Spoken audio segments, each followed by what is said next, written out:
अस्सलाम वालेकुम नाजरीन। असेंबली इंतखाबात जैसे जैसे नज़दीक होते जा रहे हैं वैसे वैसे शहरों की गर्मी बढ़ती जा रही है। आज हम बोधन शहर के एक ऐसी शख्सियत से इंटरव्यू करने जा रहे हैं जिनके बारे में शायद आप ज़्यादा कुछ जानते नहीं, लेकिन उनका नाम है इमरान। वो है ना अपने सऊदी अरेबिया के ब्रिटिश काउंसिल स्कूल में तकरीबन 6 साल एज ए टीचर सभी बच्चों को तालीम दे चुके हैं। आज हम उनसे रूबरू है। उनका कहना है कि मैं विद डॉक्यूमेंट्स मैं सारी अवाम को बता सकता हूं कि कौन सी रियासत अवाम के लिए क्या काम करे, और जो कुछ लोग गलत अफवाहें उठा रहे हैं वो भी गलत है। क्या सही है क्या गलत है, आइए उनसे ही जानते हैं। न्यूज़ में आपका पहले खैर मकदम है। मैं सबसे पहले आपका मशकूर हूँ, शुक्रगुजार हूँ। एक हक की आवाज़ पहुँचाने का आप काम कर रहे, ये अल्लाह सुब्हान ताला का शुक्र है। मैं एहसानमंद हूँ कि अल्लाह सुब्हान ताला ने ये इजाज़त मुझे हासिल हुआ कि मैं आवाम तक हक़ाइक़ बयान करूँ। और मैं अपनी बात शुरू करने से पहले मैं तमाम नाज़रीन के पेश खिदमत अपना सलाम करता हूँ। और आज हम यहाँ पे बैठे हैं तो चंद हक़ाइक़ पे बात करने बैठे हैं। जैसे कि आप तमाम लोग ये बात से वाकिफ़ है, हमारी रियासत में इलेक्शन है जी, और कई सियासी जमातें अपना प्रोपोगंडा चलाती है, लेकिन पूरे हिंदुस्तान के अंदर ये वाहिद एक ऐसी सियासी जमात है जो तरक्याती कामों पे नजर डालती है, तरक्याती काम पे अमल करती है। आपको मैं और एक बात बता दूं, कांग्रेस और दीगर सियासी जमातें हमारी रियासत के चीफ मिनिस्टर और हमारी कारकर्दगी पे निशान बना रही है। मैं आपको बता दूं, किसी भी मुल्क को तरक्की करने के लिए उस मुल्क का किसान खुशहाल होना जरूरी है। और हमारी हिंदुस्तान की मशीयत एग्रीकल्चर पे डिपेंड करती है। जब से हमारी BRS गवर्नमेंट और हमारे हर दिल अजीज कायद वो चीफ मिनिस्टर KCR साहब बरसर इख्तिदार आए, वो किसानों के दोस्त बने। पहले बाइफर्केशन ऑफ तेलंगाना, फार्मर्स का डेथ रेशो, सुसाइड रेशो बहुत ज्यादा था। आफ्टर बाइफर्केशन ऑफ तेलंगाना हमारी रियासत के अंदर सुसाइड रेशो गिरा। कैसा बोल सकते हैं आपके? मेरे पास प्रूफ है, अखबार आप जी, अखबार तो कोई झूठ नहीं बोलता। मेरे पास बहुत सारी न्यूज़पेपर से एक इंग्लिश पेपर की कट है मेरे पास। मैं आपके रिपोर्टर को भी बता दूं, आपके कैमरे की तरफ भी मेरी है, बताइए। Telangana state farmer suicide rate dip, Telangana state farmer suicide rate dip. Centre से मैं और आप नहीं कह रहे, हमारी रियासत को हमारी मुल्क की हुकूमत सेंट्रल गवर्नमेंट कह रही है कि तेलंगाना के अंदर जो है सुसाइड फार्मर सुसाइड रेशो गिर गया जी, लोएस्ट इन कंट्री। ये कब का है? ये रिपोर्ट कब का है? ये आपको 2017 का है जी, मतलब यहाँ पे तारीख भी है, मैं आपको देता हूँ। 2017 का न्यूज़पेपर कट है ये जी। और आपको मैं बता 2017 का है, इसलिए। और यहाँ पे फिगर्स भी है, मैं आपको ये फिगर्स भी बताता हूँ। और the figures from 2017 till 2021, 28,572 farmer suicide reported in India. पूरे हिंदुस्तान के अंदर अगर 28,552 हमारे किसान सुसाइड करते हैं तो हमारी रियासत के अंदर सिर्फ और सिर्फ, अगर आप टोटल अगर कैलकुलेशन करेंगे। रिपोर्ट कहाँ का रिपोर्ट है, आप कैसा बोल सकते हैं? ये न्यूज़पेपर कट है, यूनियन मिनिस्टर का है जी, ये मेरा आपका नहीं है, ये यूनियन मिनिस्टर की तरफ से शाये करदा अखबार है जी। इसकी मैं आपको तफसीलात भी दे देता हूं। यहाँ पर है हमारी government after forming in Telangana, bifurcation of Telangana. आप देखिए रेशो गिरता गया। ये रेशो गिरने की एक ही रीजन है, क्योंकि हमारे KCR साहब, हमारे शकील आमिर साहब किसान दोस्त थे। मतलब आप ये बोलना चाह रहे हैं जब से तेलंगाना रियासत अलग हो गई उसके बाद इंडिया में कंटिन्यू रहा, लेकिन तेलंगाना में कम हो गया। अब यहाँ पे आप देखिए, इंडिया है, इंडिया के अंदर 5,955 है जी जी। यहाँ पे अगर गिरता है तो यहाँ पे भी गिरा, यहाँ गिरा तो यहाँ गिरा, यहाँ गिरा तो यहाँ गिरा। और उसके अलावा मेरे पास रिपोर्ट्स भी है और एक पेपर भी है। मैं आपको और एक बताता हूँ, state UT wise suicide by farmers during 2017 and 2021। ये सेंट्रल गवर्नमेंट की रिपोर्ट है, इसके अंदर सारी रियासतें हैं। किस चीज की रिपोर्ट है ये? सुसाइड, फार्मर सुसाइड से। अच्छा, ये मैं और आप नहीं, ये रिपोर्ट्स बता रही है, आप जाके निकाल भी सकते हैं। मैं आपको बता दूं, फार्मर्स स्टेट वाइज मेरा तेलंगाना यहाँ पे 24 नंबर पे आप ले सकते हैं। तेलंगाना के अंदर सुसाइड रेशो कितना गिरा? 2021 में सिर्फ 352 सुसाइड हुए। और इंशाल्लाह अगर हमारा दोबारा ये साइकिल, इसके अलावा भी दूसरे स्टेट्स में भी कम हुआ है ना? नहीं, आप देखिए अब यहाँ पे आपको जो 0-0 दिख रहा, जैसे कि मणिपुर है, उत्तर प्रदेश, ये रियासतें तो अपने किसानों की सुसाइड रिपोर्ट दर्ज ही नहीं कराती है। क्यों? ये तो हमारी दयानतदारी है, किसानों से मोहब्बत है, हम हर चीज आवाम के सामने रखते हैं। आप दिखा हमारी पड़ोसी रियासत तेलंगाना, महाराष्ट्र है, वहां पे देखिए, अरे हमारी गवर्नमेंट किसान दोस्त है, इसीलिए हमारी पड़ोसी रियासत में आपको प्रूफ देता हूं, पड़ोसी रियासत महाराष्ट्र के 40 विलेजेस ऐसे हैं जो हमारी रियासत में शामिल होने के लिए एहतजाज कर रहे। मैं नहीं बोल रहा हूं, ये पेपर बता रहा, मैं आपको ये भी बता देता हूं, मैं आपको बताता हूं। आप जब पूछे हैं सवाल तो मैं आपको बताना मेरा फर्ज है ना भाई। देखिए एक क्लिप ये भी बता दीजिए, before bifurcation of Telangana in the Congress rule किसान ऐसा रहते थे। आज हमारी हुकूमत बसर इख्तिदार पे किसान खुशहाल है। मतलब ऐसे रहने की वजह क्या है, ऐसा क्यों थे लोग? ये रहने की पावर कट, वाटर सप्लाई नहीं, ऋण माफी नहीं, राइट टू बंधु नहीं। आज बड़े बड़े अब हर गुंगे के हलक में जबान आ गई कि हम ये करेंगे। जब आप बसर इख्तिदार पे थे, जब आपके पास इख्तियारात थे, जब आपके पास ऋण माफी का कोई नहीं था, आपके पास रैतू बंधु नहीं था। अरे हमारे हरदिल अजीज कायद, हमारा चीफ मिनिस्टर, किसानों का दोस्त, किसान गवर्नमेंट, किसानों के अंदर खुशहाली पैदा करी। मैं आपको बताता हूं, मैं अब जब आप पूछ ही रहे हैं तो ये तो मुद्दे पे मैं बाद में बात करने वाला था।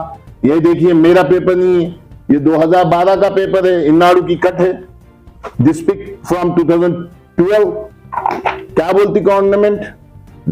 हम 7 घंटे भी पावर सप्लाई नहीं कर सकते। तो किसानों के ऊपर जब कांग्रेस की गवर्नमेंट भी थी, जब भी अच्छा काम करे बोलकर बोलता ना। मैं आप बोल रहे, मैं पेपर गलत नहीं बोलता ना। यहाँ क्या है बढ़िया, రబ్బీ 7 గంటలు 7 గంటలు ఇవ్వలేదు. ఇది నా మాట కాదు, మీ మాట కాదు, న్యూస్ పేపర్లో వచ్చిన మాట కదా సార్. నేనైతే అబద్ధం చెప్తున్నానంటే ఈ పేపర్ అయితే అబద్ధం చెప్పారు కదా. ఆ టైంలో ఎవరు ఉన్నారు గవర్నమెంట్ మన స్టేట్ లో? ఎవరు గవర్నమెంట్? కాంగ్రెస్ గవర్నమెంట్ పూర్తిగా అసెంబ్లీ ఉంది. They are failures. क्यों ऐसा क्यों बोलना चाह रहे हैं आप? टीआरएस के रैतू बंदी, उसके अलावा क्या है? रैतू बंधु दी हमारी गवर्नमेंट आज हिंदुस्तान के अंदर दूसरे मुकाम पर सबसे ज्यादा धान पैदा करने वाली अगर कोई रियासत है तो हमारी रियासत है तेलंगाना। बिफोर तेलंगाना ऐसा नहीं था क्या? आंध्र प्रदेश था तो तभी भी बिल्कुल में था आंध्र प्रदेश। कहाँ था? मैं तो यही पूछ रहा हूँ ना, अगर आपके पास अगर कोई प्रूफ है मुझे बताइए कहाँ था। आप कैसा बोल सकते हैं कि अभी तेलंगाना दूसरे नंबर पे बोलकर? मेरे पास एविडेंस है, मैं आपको बता रहा हूँ ना, मेरे पास हर चीज का एविडेंस है, हर न्यूज़पेपर कट है मेरे पास। आज तेलंगाना कौन से मुकाम पर है, क्या कर रहा है, मेरे पास हर चीज है, मैं आपको देता हूँ। इंटरव्यू के बाद मेरे पास है बहुत सारे पेपर्स है, तो उसमें से मुझे निकाल के देना पड़ेगा। दूसरी प्लेस पे अभी तेलंगाना हिंदुस्तान की 2nd लार्जेस्ट स्टेट है जी धान पैदावार में, ज़राअत में, एग्रीकल्चर में। आपको मालूम होना चाहिए कि किसी भी मुल्क की मशीयत उसकी एग्रीकल्चर पे डिपेंड करती है। हमारे मुल्क की मशीयत जो है, इकोनॉमी जो है, उसके अंदर एग्रीकल्चर रीढ़ की हड्डी का काम करता है। जैसे कि तेलंगाना रियासत अलग हो गई जी, उसके बाद सिर्फ और सिर्फ बीआरएस या टीआरएस गवर्नमेंट ही फॉर्म करी, उन्होंने हुकूमत में थे। अब जो कुछ लोग हैं कांग्रेस के चाहने वाले, उन्होंने बोल रहे कि जब तुम तेलंगाना हासिल करने के बाद एक बार कांग्रेस को मौका दो, हम भी डेवलपमेंट करके बताते 4 करोड़ लोगों को। ये बात ऐसी हो गई कि हम आपको भी मौका दो। मुल्क की आजादी के बाद से आपके पास ही मौका था। तो मतलब कांग्रेस गवर्नमेंट आज जो मोहब्बत के दावे कर रही, मैं समझता हूँ आप जब भी बाहिसत रिपोर्टर काम किए होंगे, आप भी कवरेज किए होंगे, क्या तेलंगाना के हिंदू मुसलमानों के साथ मोहब्बत वाला सलूक करी कांग्रेस? क्या आप नहीं जानते कि यहाँ के एहतजाज करने वालों के ऊपर गोलियां चलाई गई, बच्चों को मारा गया, कई बच्चों ने अपनी जान की कुर्बानी दी। आपकी बात बोल रहे हैं आप? ये जब तेलंगाना के एहतजाज चल रहा था, ये पूरा कांग्रेस ही करे बोलते हैं। जब गवर्नमेंट में कौन थे, रूल में, सेंट्रल में कौन था?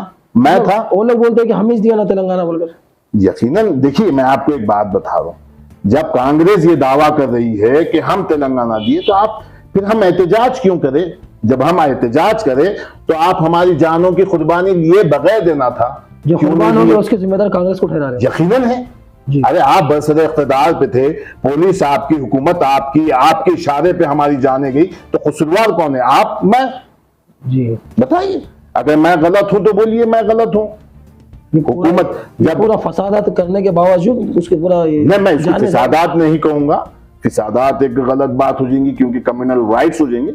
ये सारी चीजें हमारी जाने ली गई। क्या आप भूल पाओगे उन भाइयों को, उन बच्चों को जिन्होंने अपनी जान की कुर्बानी देके इस रियासत को आजाद कराया? ये रियासत की अलहदगी के अंदर सबसे ज्यादा अहम रोल हमारे इस रियासत के तलबाओं ने दिया।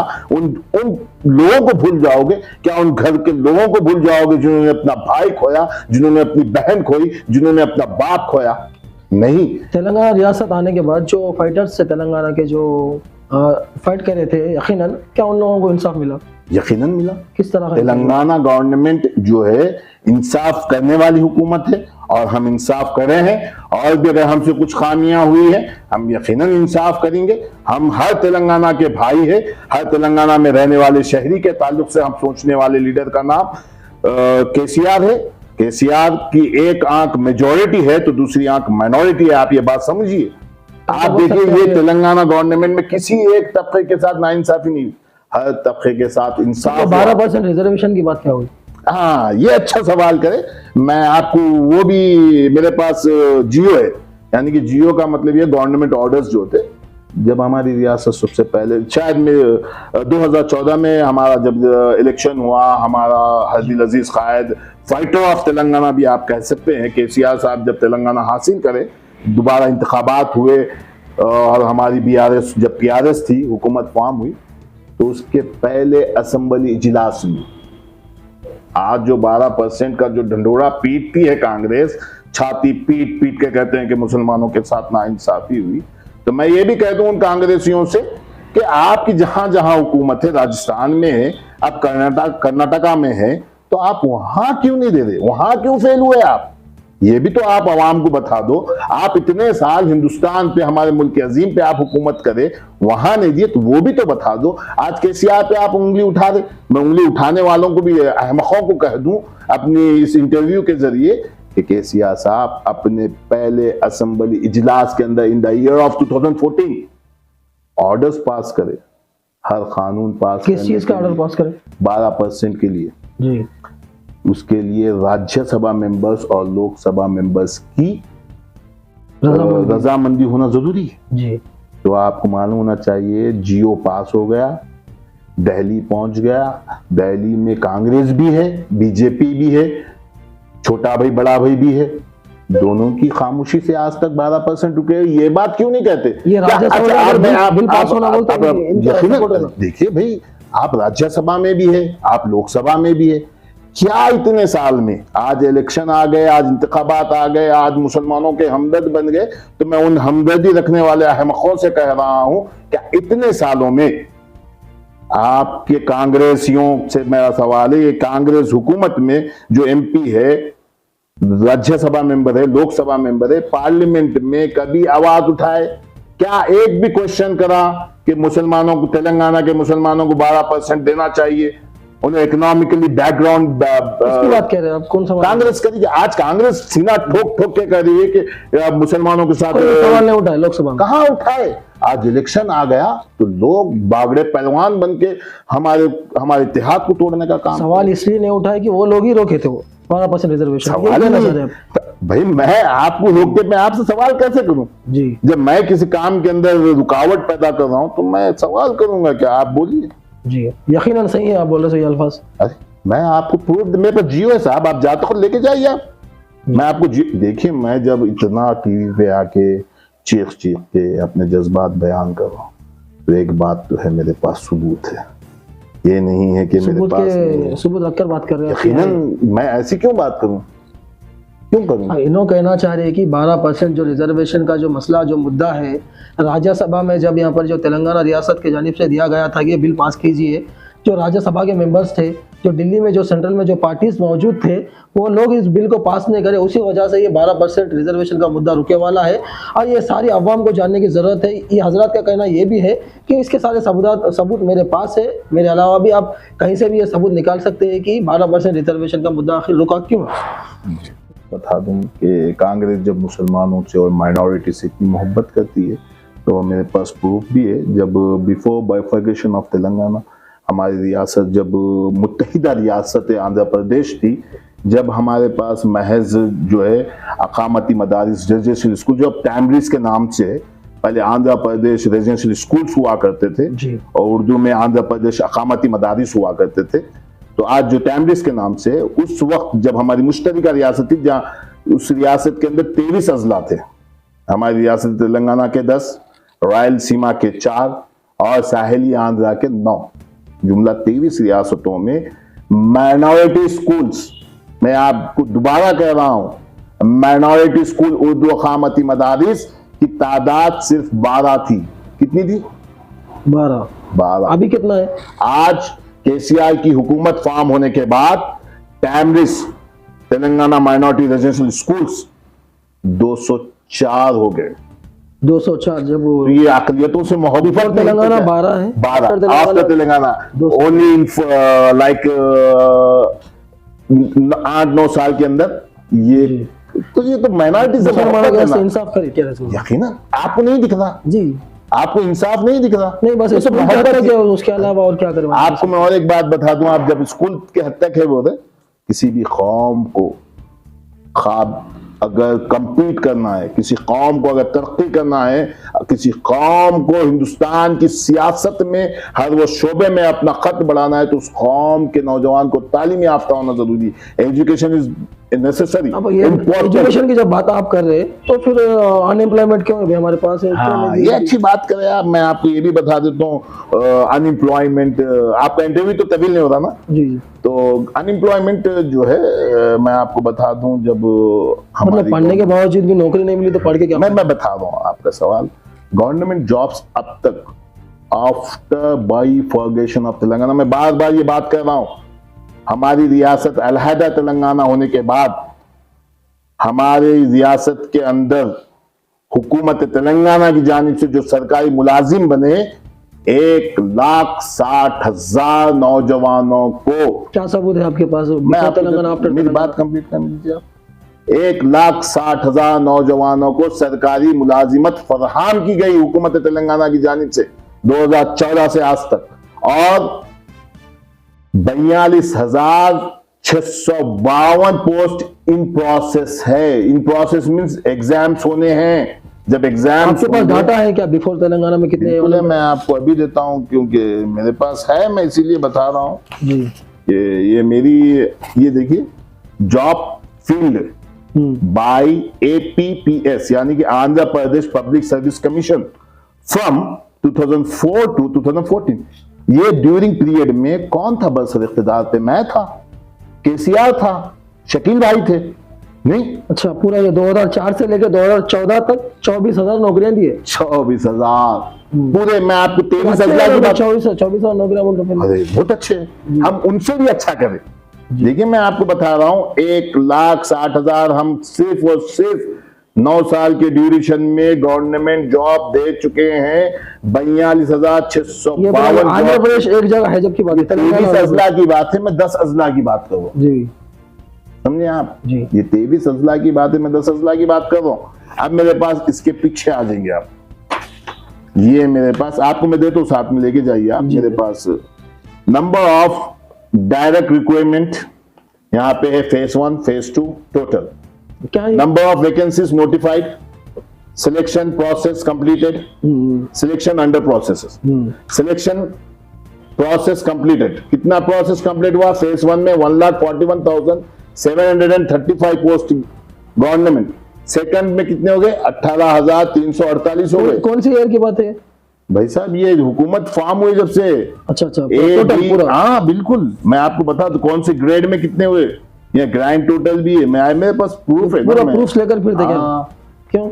देखिए, जब एक कायद, देखिए मैं समझता हूँ, अगर एक आदमी, एक कायद, एक लीडर, एक रहनुमा आपके लिए काम कर रहा है, आप उस काम का भी अगर प्रचार नहीं करेंगे तो उसकी दयानतदारी। आपका पसंदीदा लीडर कौन है आपका? मेरा पसंदीदा लीडर, मैं अनदार लीडर है शकील भाई। एक कौम परस्त इंसान है शकील भाई, दोनों तबके के लोगों को दोनों अपनी दो आंख से कैसे कह सकते हैं आप शकील भाई?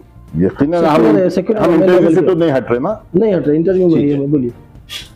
मैं इसलिए कह सकता हूँ शकील भाई कि इंतखाबात आते हैं, लोग काम करते हैं, जीत हासिल करते हैं। शकील भाई को मैं पिछले 2005 when I was pass SSC, I took admission in junior college. मैं उस तारीख से आज तक शकील भाई को ये देखता रहा कि पिछले 8-10 साल से मैं इख्तिदार पे, इससे पहले तो एमएलए भी नहीं थे ना, कोई पोस्ट, नॉमिनेट पोस्ट भी नहीं था, उसके बावजूद वो एक नौजवान भोदन के गयूर मुसलमानों के लिए उठ के आता है खिदमत के जज्बे के साथ। बातों से तो पेट नहीं भरता, ग़िज़ाई अजनास से पेट भराता है।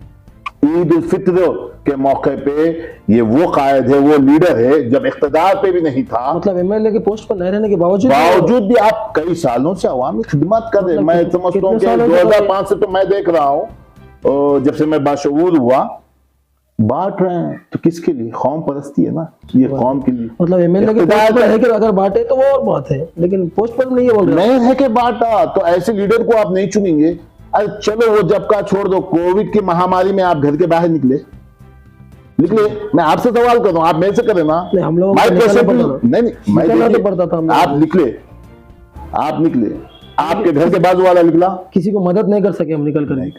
लेकिन वैसे वक्त एक जज्बे के साथ, एक जोश के साथ, उभरती किरण की तरह हमारा हर दिल अजीज ख्वाहिश शकील अहमद बाहर निकल के उन मजलूमों को जो परेशान हाल थे, जो खाने के लिए परेशान थे, बच्चे दूध के लिए बिलक रहे थे, बच्चे बिस्किट के लिए बिलक रहे थे, अपनी जान को इस हथेली पर लेकर, सर पे खिदमत का जज्बा लेकर बाहर निकल के हर वो परेशान की मदद करता है। क्या आपका फर्ज नहीं है ऐसे कायद को दोबारा चुन के लेकर आए? आज जो हमारे बीच में आके इलेक्शन में वोट मांग रहे, जो कांग्रेस पार्टी के जो लीडर का नाम क्या है, एमएलए कैंडिडेट का, सुदर्शन, हाँ, वो रेड्डी साहब, मैं नहीं पहचानता, वो रेड्डी साहब जो है आज निकल के बोल रहे मुसलमान का मैं दोस्त हूं। अरे जब मुसलमान छोड़ो, आप आपकी कम्युनिटी को क्या करें?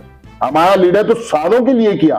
कांग्रेस के लोग बोल रहे हैं कि सुदर्शन रेड्डी बहुत कुछ कर रहे हैं। एक वीडियो बता दो साहब, मेरे पास हजारों वीडियो है, मैं बता नहीं करना चाह रहे वो लोग करे सो।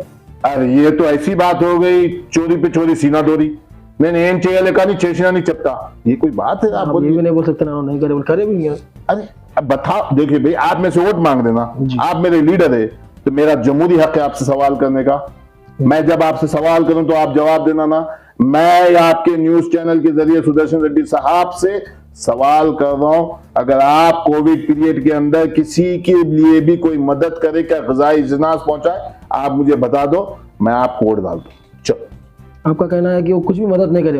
मैं बोल रहा हूं ना साहब, मैं 1% भी मदद नहीं करे, 1% का भी 0.1 भी नहीं करे, फिर क्यों जो कुछ मुसलमान उनके साथ खड़े रह रहे हैं?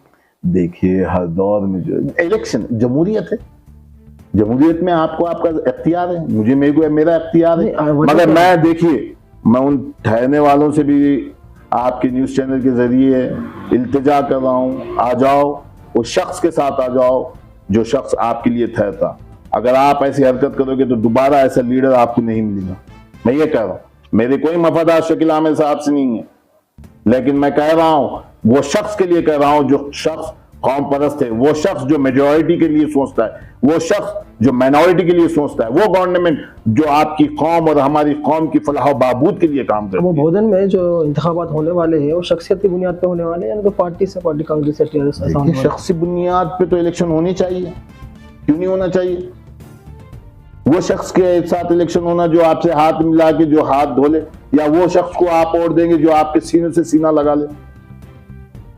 मैं आवाम से भी सवाल कर रहा हूं, आप वो शख्स को वोट देना पसंद करेंगे जो आपसे हाथ मिला के हाथ धो ले, या वो शख्स का आप साथ देंगे जो आपको सीने से सीना लगा ले, आपसे दिल मिला के बात करे? पार्टी को अगर साइड में भी रख दिया तो शख्सियत की बुनियाद पे शकील अहमद अच्छे आदमी बोल के बोल रहे हैं। यहाँ पे तो सोने पे सुहागा है ना, पार्टी भी ब्रिलियंट, लाजवाब, और शख्सियत भी लाजवाब, सोने पे तो सुहागा हुआ जी, है ना? देख, पार्टी की भी कारकर्दगी भी है और हमारे हर दिल अजीज कायद की भी कारकर्दगी। अरे दुनिया का कोई ऐसा लीडर बता दो जिसकी अहलिया निकल के कोविड जैसे पीरियड में काम करती है, बताओ। क्या अहलिया को इतना? अरे क्यों नहीं जरूरत है? एक आयशा वेलफेयर ट्रस्ट के जरिए उन गरीबों की आवाम की खिदमत। एमएलए तो शकील अहमद है ना, तो उनकी अहलिया क्या जरूरत है कि आवाम को देखना चाहिए? उनके शोहर रुकने असेंबली है, उनकी अहलिया आयशा चैरिटेबल ट्रस्ट। मतलब ये ट्रस्ट लगाने की जरूरत क्या, क्यों उनको? क्यों नहीं? मतलब क्या आपको नहीं दिखता भोजन के अंदर गरीब लोग हैं? मतलब क्या आपको नहीं दिखता कि गरीब आवाम का अच्छा करना बोलकर? अरे यही तो उनका स्पिरिट है, यही तो उनका जज्बा है जो उनको कामयाबी की तरफ ले जा रहा, यही तो उनका जज्बा है। लोगों को देखा नहीं जा रहा। मुखालिफिन बीआरएस जो आप तनकीदें कर रही हैं, करें, हमको कोई फर्क नहीं पड़ता। इनकी तनकीदें एक दिन हमें कामयाबियों की राहों पे ले जाएगी, हम बल्कि कामयाब है। ये तो हिंदुस्तान की जमहूरियत है, इलेक्शन होना है, वरना अल्हम्दुलिल्लाह रिजल्ट आ गए, हम कामयाब है। हम लोगों के दिल में बसने वाला काम करते हैं। क्या आप बताओ, आयशा वेलफेयर ट्रस्ट के जरिए लोगों की मदद नहीं हुई? क्या वो खातून धूप में निकल के काम नहीं करती? क्या वो खातून कोविड जैसे महामारी के अंदर अपनी जान को हथेली पे लेके, अपने सर पे कौम का जज्बा लेके काम करेगी? जी बिल्कुल सही कह रहे हैं आप। ये बात तो मैंने भी सुना है कि उन्होंने बहुत वर्क करते हैं लोकल में, जो करते नहीं, कर रहे हैं, बल्कि जी even still now also she is doing. अरे मैं उनकी हिम्मत अफजाई करता हूँ, वरना ये जमाने में कौन है भाई कि भाई मेरा शोहर भी कर रहा, मैं भी करूं, मेरे बच्चे भी नहीं है। ऐसी शख्सियत को तो हम साथ देना चाहिए ना। जी नहीं देना चाहिए। ऐसी शख्सियत को दोबारा बरसर इख्तिदार पे लाना हमारा ईमानी फरीजा है। मैं तो यही कहूंगा, अगर मैं उनकी जात से, अगर उनके इख्तिदार से फायदा उठाया हूं, इस्तेफायदा उठाया हूं, तो it's my responsibility be to vote BRS party, a secular party. आप बताओ 2006 में दुर्गा फसाद हुआ था, कौन था बरसर इख्तिदार पे? कौन, किसको उठाना करना चाहिए? अरे कौन था? मैं आपसे सवाल करूं, 2006 में in the year of 2006 P Sudarshan Reddy was a MLA of Bodhan constituency. From that day to still ये फसादात की अहम वजह उनको ही ठहरा गया। आप इख्तिदार पे है, आपको नहीं तो मुझे ठहराएंगे। मैं घर में बैठने वाले को आप मुझे बोलेंगे कि आप फसाद करें, या इख्तिदार पे वाले को बोलेंगे आप? ये बहुत दर्दनाक फसादात थे। यकीनन मैं उस वक्त बिल्कुल इंटरमीडिएट का स्टूडेंट था जी। फसाद वहां पे होता, पुलिस का जुल्म यहाँ पे होता। अच्छा, ये समझ में नहीं आ रहा कि फसाद आचनपल्ली में हो रहे हैं या पर लाठीचार्ज रकासपेट में हो मैं यही तो पूछ रहा हूँ ना, यही my question also same sir. मेरा भी यही सवाल है कि क्यों सुदर्शन रेड्डी साहब को जब मुसलमानों से मोहब्बत नजर नहीं आई, वहां फसाद होता, यहाँ लाठीचार्ज होता? क्यों माइनॉरिटी एरियाज में जो फसाद के वो होता, वहां फसाद हुआ? आपको चाहिए था वहां पे आप लॉ एंड ऑर्डर को कंट्रोल करें। मतलब कुछ रिजल्ट कुछ क्या रिजल्ट होगा ना? मतलब जो आवाम अनकंट्रोल हो रही थी कहाँ? प्रकाशपेट में। अरे साहब, पुलिस के सामने कौन ठहरता है बताओ आप? तो सारे मुसलमान ही थे क्या जिसके ऊपर हमला करने लगे? यकीनन यहाँ पे सबसे ज्यादा तादाद किसकी है? मेरी है जी, मेरी में। क्यों मेरे ऊपर जुल्म हुआ, मैं उस जुल्म का शिकार हुआ भाई। आप पर भी हुआ जुल्म? यकीनन हुआ। आप पे जुल्म होना, मेरे ऊपर जुल्म होना है, क्योंकि आपकी मेरी निस्बत मोहम्मद रसूलुल्लाह से। क्या आप ये बात को डिनाई करेंगे? बेशक बेशक, बिल्कुल सही है बात आपकी। मतलब आपको किस तरह का जुल्म हुआ उस वक्त? मतलब लाठीचार्ज करे यानी तो क्या हुआ? लाठीचार्ज हुआ, इस कौम के कई नौजवानों का मुस्तकबिल खराब करने का काम हुआ, जेलों में भरा गया। तकरीबन कितने लोगों को जेल में डाला? मेरे पास एग्जैक्ट डाटा नहीं है, अगर आप चाह रहे तो मैं निकाल के दे देता हूँ। जी, मतलब आपके जो अल्फाज बेबुनियाद तो नहीं है ना कि आप बस बोल दे रहे हैं इंटरव्यू के जरिए से? मैं क्यों, मैं आपको बात, मेरे इंटरव्यू स्टार्टिंग में भी मैं आपको यही बोला कि अगर मेरे पास से किसी किस्म का प्रूफ लेना चाह रहा, I am here and I am ready to provide the proofs. मैं यहाँ पे आपके सामने सबूत के साथ कह सकते हैं आप, ये 2006 में जो फसादात हुए ये सुदर्शन रेड्डी कराए बोलकर आप सबूत के साथ बोल सकते? देखिए, उस टाइम पे इख्तिदार पे कौन थे? जी, इख्तिदार पे आप एमएलए थे।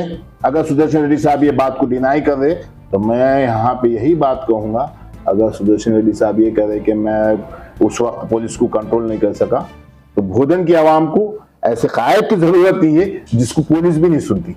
जी, अगर सुदर्शन रेड्डी साहब ये बात कर रहे, अगर डिनाई कर रहे कि मेरा कोई इन्वॉल्वमेंट नहीं है, उस टाइम पुलिस नहीं सुनी, तो मैं यही कहूंगा कि ऐसे लीडर की भी जरूरत नहीं जिससे पुलिस ही नहीं। क्या भूल जाए कि 2006 के वाकये को भोजन के वहां?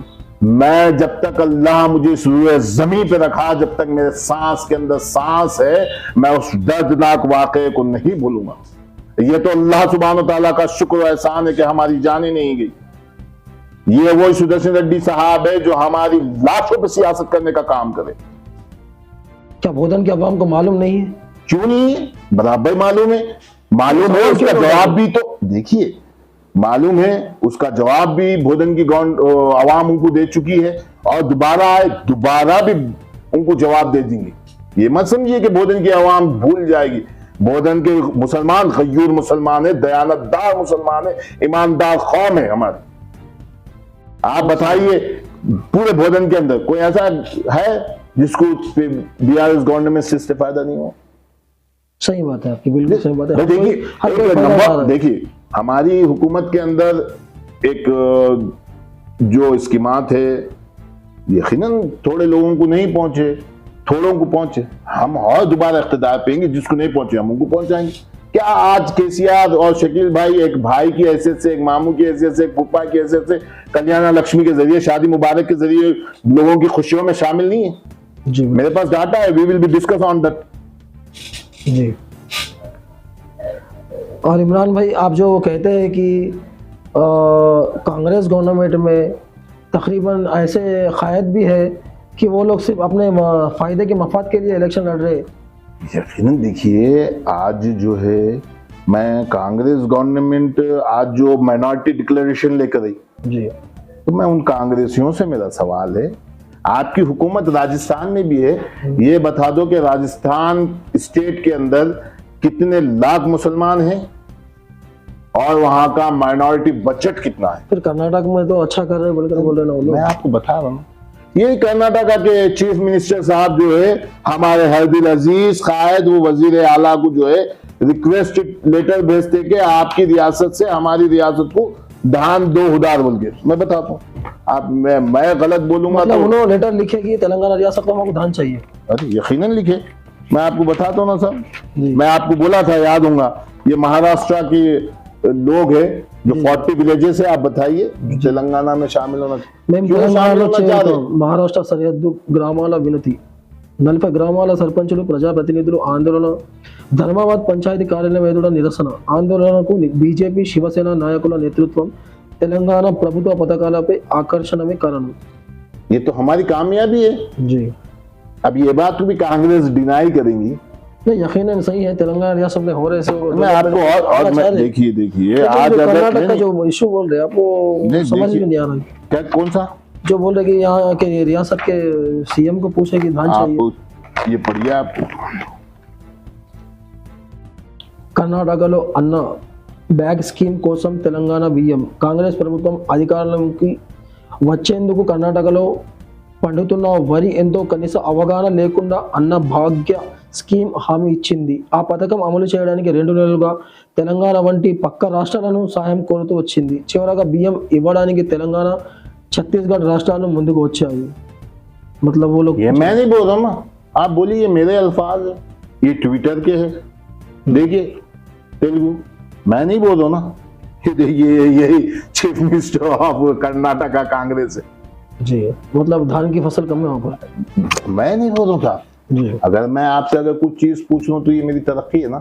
फिर आज कांग्रेस क्यों ये अपना सीना ठोक ठोक के करी कि तेलंगाना में तरक्की नहीं है, कुछ किसान दोस्त नहीं है, किसान को ये नहीं मिला। ऋण माफी जो है, क्रॉप लोन्स जो है, कांग्रेस फर्स्ट इंस्टॉलमेंट 17,000 करोड़ दी, सॉरी बीआरएस गवर्नमेंट। कांग्रेस के जो 6 स्कीमा है ना, वो तो अच्छी स्कीमा है ना। कौन से बोलूं? जैसे कि 2 लाख रुपए देंगे किसको?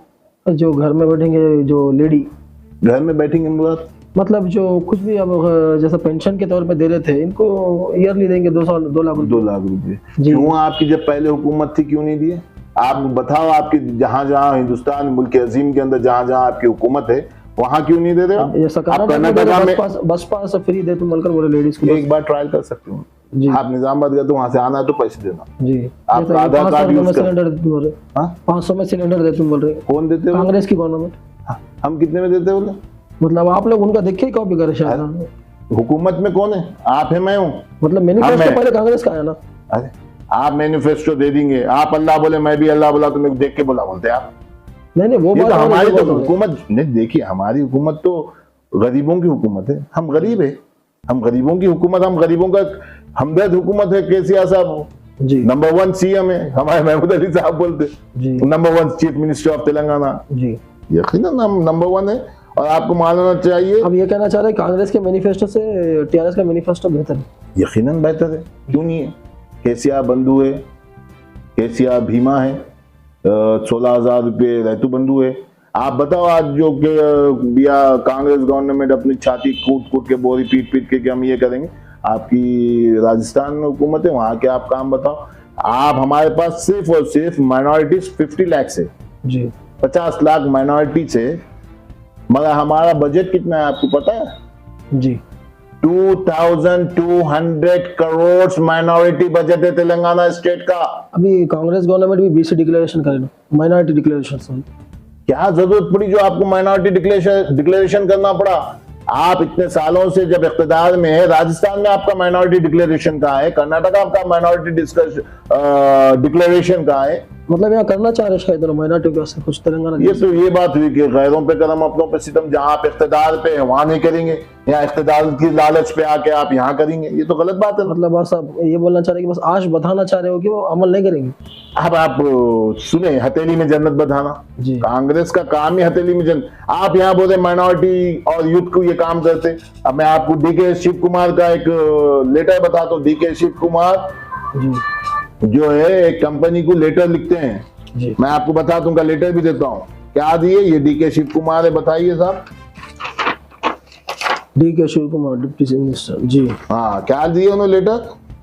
हिंदू यहाँ पे हैदराबाद में फॉक्सकॉन एक कंपनी, आईटी कंपनी जी, हमारे इरफान साहब जी फरमाइए। तेलंगाना के अंदर हैदराबाद में एक फॉक्सकॉन कंपनी है, आईटी कंपनी जी, जिसके अंदर तेलंगाना और दीगर रियासत के 1 लाख से भी ज्यादा लोग एम्प्लॉयमेंट हासिल कर चुके हैं, रोजगार हासिल कर चुके हैं। वहां पे मोर देन 1 लाख लोग जो है बस रोजगार हासिल कर रहे हैं, जिसका हमारी रियासत के अंदर $5 बिलियन इन्वेस्टमेंट है। तो डीके शिव कुमार जो deputy chief minister of Karnataka है जी, कंपनी को लेटर लिख के बोलते हैं कि आपकी कंपनी जो है हमारे बैंगलोर में ला लो। आपको मालूम होना चाहिए, आफ्टर बाइफर्केशन ऑफ तेलंगाना और आईटी मिनिस्टर की अच्छी कारकर्दगी की वजह से आज तेलंगाना जो है बैंगलोर को बीट कर दिया आईटी सेक्टर के अंदर। आज तेलंगाना के हर जिले के अंदर आईटी हब है, जिसके अंदर 200-250 से ज्यादा लोग बरसरे रोजगार है जी। ये तो हमारे काम है तेलंगाना के अंदर। ये जो आईटी हब है उसके जरिए से तो लाखों लोग अभी तो नौकरी एक जरिया बन गया। यकीनन देखिए, मैं आपको यही बोलूं ना, तेलंगाना के हर जिले के अंदर 250 से ज्यादा एम्प्लॉयज जो है वहां से रोजगार हासिल कर रहे आईटी हब से। तो ये हमारी कामयाबी है ना? ये कामयाबी नहीं है क्या? ये हमारी कामयाबी है और हमको इस पे काम कर रहे हैं हम। यकीनन देखिए, तो फाइनली आप क्या बोलना चाह रहे हैं? बोधन के आवाम को क्या मैसेज देना चाहिए? बोधन की आवाम से यही, अभी तो बहुत सारी बातें थी करनी, इंटरव्यू तवील होने की वजह से मुझे रुकना पड़ा, क्योंकि मैं तो आया था यहाँ पे उन लोगों को जवाब देने, एग्रीकल्चर पे, अनएम्प्लॉयमेंट पे, माइनॉरिटीज पे। जो माइनॉरिटी डिक्लेरेशन दी आपकी कर्नाटका पे भी हुकूमत है, वहां पे आपके सिर्फ 5 माइनॉरिटी रेजिडेंशियल स्कूल है। क्यों आप माइनॉरिटी स्कूल नहीं खोलते? हमारी रियासत में 204 है। जब आपको माइनॉरिटी से इतनी मोहब्बत है तो वहां पे भी आपके इख्तिदार है, आप वहां खोलो ना। वो बोलते थे वो कुछ नहीं आया तो आंगन टेढ़ा बोलते है ना जी। जब उनके इख्तिदार में जब पावर कितना था, आज हम कितना पावर जनरेट कर रहे। मैं आज डेवलपमेंट पे भी बात करने वाला था। आप इंटरव्यू तवील होगा, इधर उधर की बातें होगी तो इंटरव्यू को शॉर्ट करना पड़ रहा। मैं आपको वाटर इश्यूज भी बताता था। इरिगेशन मिनिस्टर हमारे पी सुदर्शन रेड्डी साहब थे, क्या करें उनके दौरे हुकूमत में यही बोधन के अंदर, इन्हीं विलेजेस के अंदर पानी के लिए हमारी माँ और बहनें बिंगियां अपने खांधे पे उठा के 2-2 किलोमीटर दूर से पानी लाते। कौन से ईयर की बात कर रहे हैं आपने? जब पी सुदर्शन रेड्डी साहब 2004 से 2014 में बरसर इख्तिदार थे, मैं तब की बात कर रहा हूं। कमी थी बहुत। यकीनन आप नहीं देखे, महलों में पानी के टैंपू फिरा करते थे। क्या आपको बात दोबारा दिखा? शकील साहब इख्तिदार पे आए जब से हर घर नल पहुंच गया, का मिशन काकतिया। अरे हमारे तो इतने काम है, मैं आपको गिनाऊं तो सुबह हो जाए। नीति योजना जो है सेंट्रल गवर्नमेंट की, बीजेपी की ऑर्गेनाइजेशन है। हमारे काम देख के, हमारा वाटर डेवलपमेंट देख के हम घर घर तक जो सेफ एंड प्योर वाटर पहुंचा रहे हैं, इसको देखकर नीति योजना ऑर्गेनाइजेशन जो है अपनी तजवीज देती है, अपना मशवरा देती है सेंट्रल गवर्नमेंट को कि तेलंगाना को 20 लाख करोड़ रुपए दो बोल के, अच्छा 20,000 करोड़, सॉरी 20,000 करोड़ दो बोल के बोलती। मैं आज तक 2 रुपए नहीं मिलते हमारी हुकूमत को, फिर भी हम किसानों के साथ ठहरे। और मैं अपने आखिरी इंटरव्यू में यही कहूंगा कि हमारा हर दिल अजीज कायद शकील अहमद साहब को भारी अक्सरियत से जिताकर कामयाब बनाए। इंशाअल्लाह आने वाले दिनों में शकील अहमद साहब वजीर बनेंगे, कैबिनेट मिनिस्टर बनेंगे इंशाअल्लाह। अल्लाह से हमारे को उम्मीद है, आप लोगों की दुआएं चाहिए। और मैं अपनी पर्दानशीन माँ और बहनों से कहूंगा कि ये मुखालिफिन BRS की बातों में ना आते हुए एहतियात का मुजाहरा करे, दोबारा शकील अहमद साहब के हक में इस्तेमाल, अपने वोट का इस्तेमाल करे, भारी मेजोरिटी से जिताए, और जिताना भी चाहिए जी, क्यों काम नहीं हुए। कहाँ थे सुदर्शन रेड्डी साहब जब हमारी जाने जा रही थी, जब हमारे बच्चे बिलक रहे थे, सुदर्शन रेड्डी साहब का कोई नाम ही नहीं था जी। हमको जिताना चाहिए, ये हमारा फर्ज है। और अगर आपके पास वक्त है तो हम फिर और 1-2-4 दिन में कभी भी इंशाअल्लाह डिस्कस करेंगे इसके ऊपर। बहुत अच्छा लगा आपसे इंटरव्यू करके। ये थे हमारे इमरान साहब, जो कि बहुत ही टैलेंटेड पर्सन है और सब कुछ अपने पेपर्स के जरिए से सबूत की जानिब से बात करते हैं। मैं V1 न्यूज़ रिपोर्टर इरफान।